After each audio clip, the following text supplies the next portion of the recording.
And we are live, everybody. Happy Friday. Tara Setmayer. I am in for Reed Galen, who is traveling on this Friday. And if you're wondering why I'm in podcast gear, it's because I literally just got off live television, live radio. So I'm used to being on TV. Live radio on Sirius XM POTUS. I was guest hosting for Michael Smerconish for 3 hours. And now I'm here with the Lincoln Project audience. And we are going to talk a little Texas. And I'm pleased to bring in our guest today because, there's a couple things happening in the great state of Texas. Sanford Nowlin is with me. He's the editor-in-chief of the San Antonio Current. Welcome, Sanford. Nice to be here. Is this your first time on Lunch with Lincoln? I think It so, is. yes? It Well, is. good. Well, good. Welcome. So I'm sure you're familiar with some of what Lincoln Project has been doing down in Texas. And we've been poking Greg Abbott a little bit on his COVID response and some of the things that are going on down there in Texas. But what is your reporting on this new effort by Donald Trump to pressure Greg Abbott in the state of Texas on engaging in a similar type of audit of the election as what happened in Arizona? What's happening with that? Well, it appears that we're in at least partially now. I mean, hours after Trump, released this open letter to Abbott demanding that he prioritize legislation that would allow audits of the 2020 election in Texas. The Secretary of State's office, which we're without a Secretary of State right now, the previous one retired, and Abbott has not yet filled that position, but the Secretary of State's office nonetheless ordered up audits in 4 of the biggest counties in Texas, 3 of which went against Trump, but Trump still won the state by 5 points. So I think this is one of the first states where, he was a clear victor, that he's sort of exerted pressure for an election audit. I think the bigger concern for a lot of folks is that this is, beyond them opening up this audit in just 4 counties. It's going to pressure Abbott to prioritize Senate Bill 16, which is, would basically allow any candidate to order up an audit at a county's expense of election results without really requiring any proof. And it also duplicates state law that already exists. There are already criminal penalties for election fraud.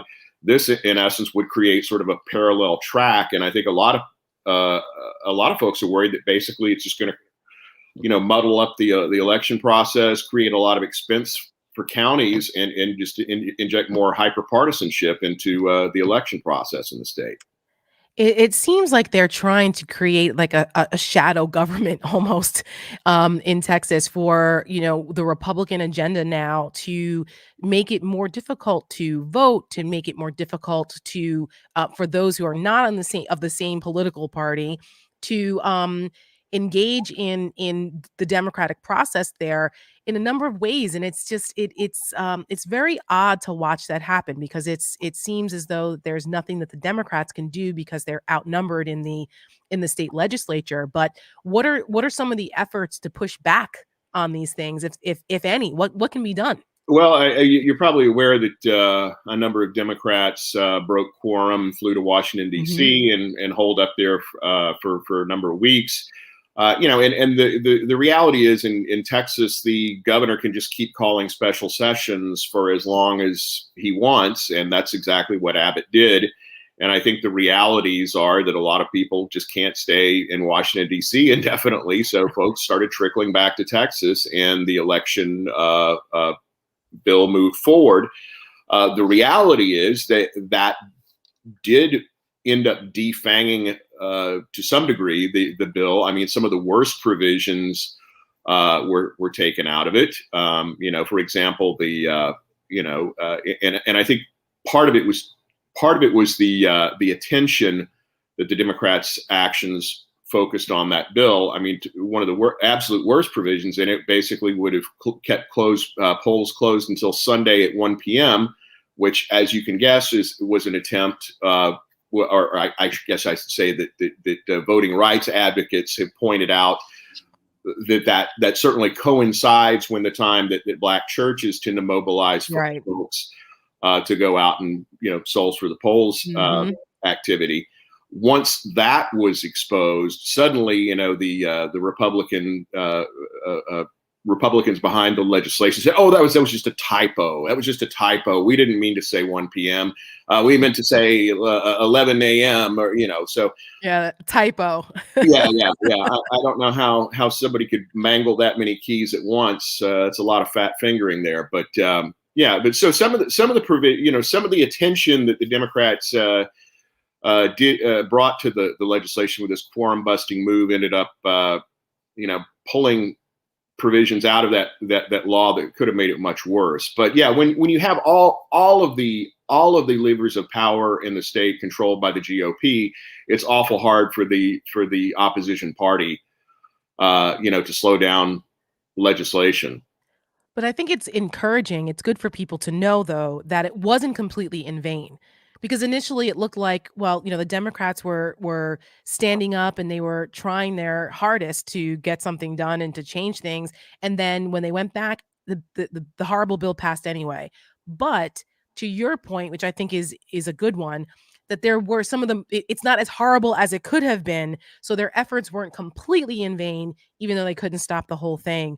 So that level of activism and pushing back at least has some effect because it brings attention to what's going on, and that type of political pressure, I think, it moved the needle at least. Yeah, Go I, ahead. I think the other thing to note is that some of the most controversial pieces of legislation passed this summer are already being challenged in court. Right. And I think there are two interesting aspects of that. One of which is, I think if you look at some of them on their face, legal scholars are warning this thing is never going to fly. This thing is going to be challenged in court as soon as it passes. I mean, there are already 3 lawsuits at least. There may have been a 4th one filed, just during the time we've been talking about that election bill. There was a lawsuit filed yesterday against the law that Abbott signed into effect that basically says social media companies can't kick conservatives off of their platforms for expressing unpopular views, which legal scholars have pointed out that there was a similar measure passed in Florida that was overturned by the courts. And we're not talking about government censorship. We're not talking about common carriers. We're talking about social media platforms that are owned by private businesses who can make Right. decisions about who they serve and don't serve. Yeah, and that's an important distinction that, they they can't do this. They can't compel private businesses to do these types of things. It's if it was the other way around, they'd be screaming bloody murder. But we already know that the principles are malleable based on political power and political expediency. We've seen it more than once.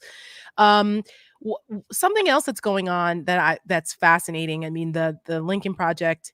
We put out an ad last weekend against Abbott that was supposed to air during the Texas Rice game. I guess it was, yeah, I think it was Rice. That's the one. Yeah. Mm-hmm. Yeah, and it was pulled at the last minute, and it's one of our most I think emotionally powerful ads because it basically shows a fence line like the fence along the border, but it's made up of coffins.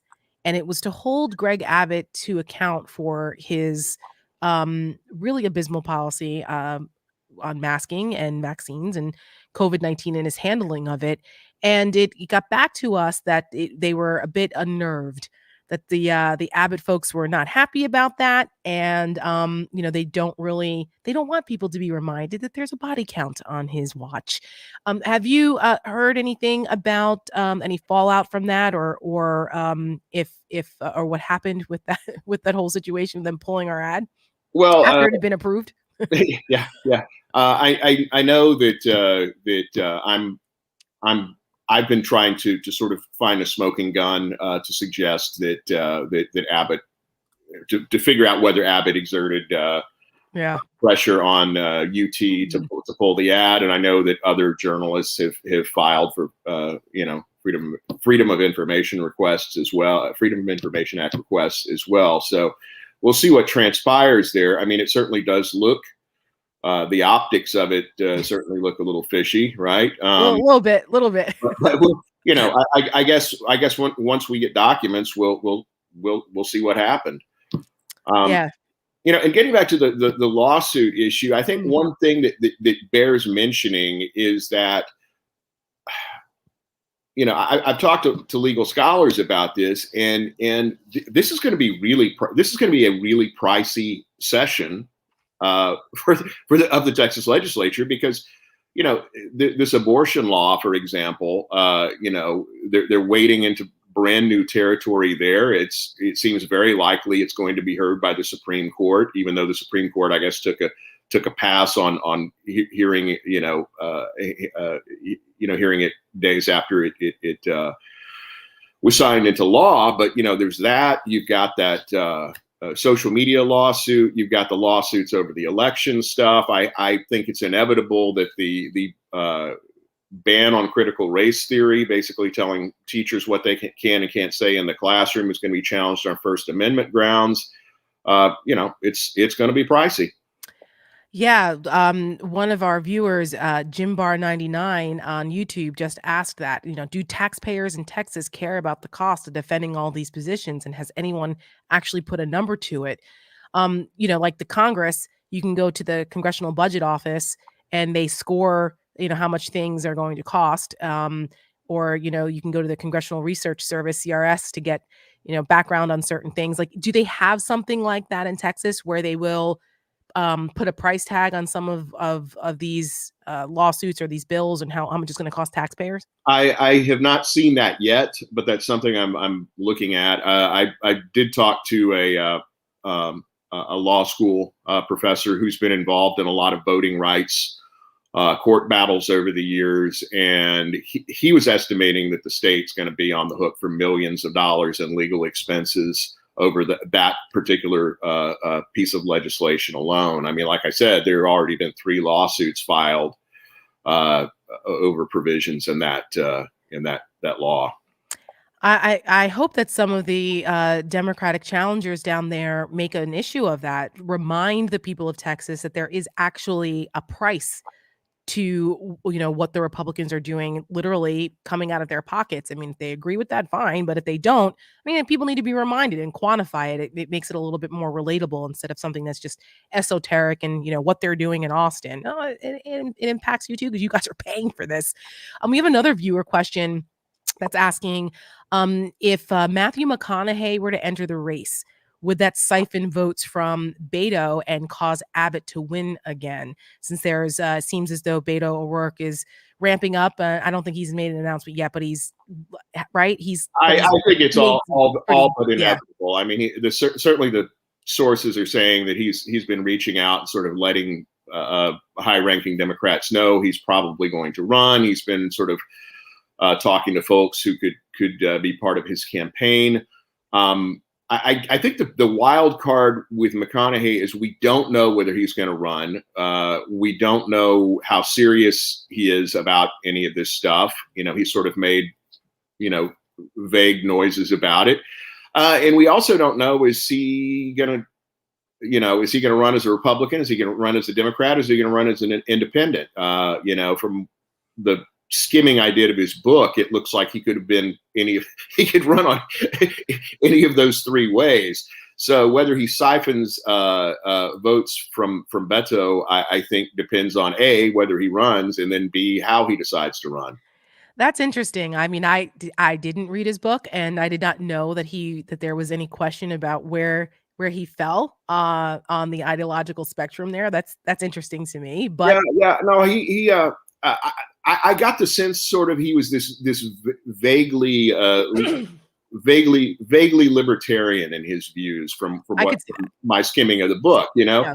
But Yeah. as we know, libertarian with a small L can mean any number of things. That's true. That's true.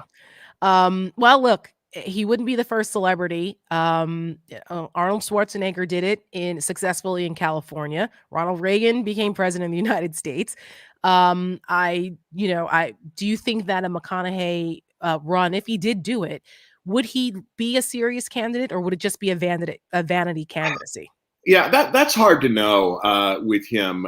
I mean, I think the thing as a journalist and observer, the fact that he hasn't been clear about what he stands for um, raises questions to me about how serious he is about a run, or how serious he would be about policy. Um, you know, I think the view of Texans, according to a recent poll, is that they'd rather see him in office than Abbott. Mm. And Beto is running, in that same poll about 5 points behind Abbott. I think he probably would have had better standing if he hadn't run for President? yeah. I mean, I don't think he did particularly well in those debates. And then he, said, "You bet we're coming to take your guns I away was from you," which Yeah, I is was just gonna say the gun comment is, I mean, you can't say anything worse in the state of Texas. Like our like the yeah, that was. Do you think that that was something irreparable for him? I mean, being only 5 points down is, I would think, too close for comfort for Greg Abbott at this point, given the dynamics and the demographic shifts going on in Texas, which kind of feels to me why Republicans are doing all these shenanigans with voting. But that seems a little, for Texas, I would think that that's a little too close for comfort for a Yeah, Republican I mean incumbent. that was a remark that came when he was really sort of flailing in the polls, and I think it was something that he thought would play really well to Democratic primary voters, and it probably did to some. But yeah, in Texas, I think it's political kryptonite. Right? Yes, that I was the don't word I I don't was know looking I for. don't know how he rehabilitates himself with a lot of sort of centrist voters after that comment. Um, I do think what could work in his favor is that a lot of the things that people are in Texas are unsatisfied about with regard to Abbott are things that he's probably not going to be able to change. I mean, the COVID, he's sort of dug in on this thing with COVID where he doesn't want to tell anybody to wear a mask, or doesn't want to incentivize vaccinations, and he's also hamstrung school districts and municipalities in what they can do to contain the COVID numbers. So I think he's going to own that going into the election, and I think he's going to own this election, the abortion bill, which he championed all along the way. And I think the power grid failure during the Mhm. winter is one that, no matter where you are on the ideological spectrum, no matter how much money you have, if you were without power for 4 days in that freezing weather, that was something memorable. And I think if you look at the response that the Texas legislature had to that, it was, I mean, minimal. It was. I think a lot of consumer advocates and people with expertise in the energy industry said basically it lacks enforcement, it lacks clarity, And it and costs lives, oh yeah, yeah, yeah. it costs lives. Yeah, I mean, we're talking, probably a couple hundred people, and one of the biggest disasters in recent Texas history, and the response from the Texas legislature was pretty minimal, and in fact, I don't know if you saw this, but today the federal government, basically federal energy officials, said that they want to ensure that Texas improves its electrical grid and its natural gas system, and put the blame pretty squarely at the lack of weatherization and the lack of natural gas supply, um, for that disaster. And that should be something that is not a partisan issue. It shouldn't be, but unfortunately it is. It's extremely politicized, and, but on a state and local level, that could be something that transcends party loyalty here, because it literally impacts people's everyday lives, the electrical grid is something that's important. It's one of those things like, guaranteeing the trains run on time. It's something that is a fundamental responsibility of your state government to make sure it works well. Speaking of other disasters, what this Haitian thing going on at the border and down there with um, Del Rio, the governor is using this to try to, stick it to the feds. And, there is a lot of blame to go around for how this got there. But what exactly is the state doing? What is Greg Abbott doing? Because this is really a federal function, but, I know there was a lot of posturing going on with border security and the wall and what's happening now with the Haitian migrants. Oh yeah, there's a really good political scholar down here named Cal Jilson who is fond of saying Texas politics is 80% performative and 20% substantive, and that really applies with regard to Abbott's border stuff. I mean, the latest thing was he had all these Department of Public Safety vehicles parked side by side down near Del Rio, and he dubbed it a steel wall and said it's going to stop, immigrants from coming in to Texas. We're talking Texas has a nearly 2,000-mile border it shares with Mexico. I don't know how you're going to even be able to come up with enough DPS vehicles to park along that entire border, and how long DPS is going to be willing to volunteer its vehicles so you can park them and create a steel wall rather than it being able to carry out its function of statewide law enforcement. And I would imagine that's not cheap either. You'd have to pay overtime and all of that. So, and it's not really having an impact. Absolutely. I mean, and he's also sort of put this $250 million down payment on Trump's, Texas starting to build or complete Trump's border wall, and the legislature did some moving around of funds, but and he's trying to crowdfund it. Which I mean, we saw what happened the last time they tried to crowdfund the wall. If some folks got indicted, yeah. I mean, look, I don't know the fraud. Yeah, I don't know that's going on in this case, but it's certainly clear that that's not enough money to complete a wall along 2,000 miles of Texas-Mexico border. He also did this thing where he's going out and having the state arrest and imprison migrants over minor property crimes. The Texas Tribune did a really interesting investigation of how much confusion that's creating for local officials along the border. The need to basically throw these folks in prison, for because they can't essentially be bailed out, and that's been a mess. He also, as you're probably aware, issued this order that for state troopers to pull over any vehicle hauling migrants on suspicion that they might be spreading COVID-19. That was basically pitched out, or at least halted by a judge. Right. I mean, this is because there's a question about whether they have the authority to enforce immigration law. That's been an ongoing battle in the immigration debate. Absolutely. Yeah. And I'm from San Antonio, and,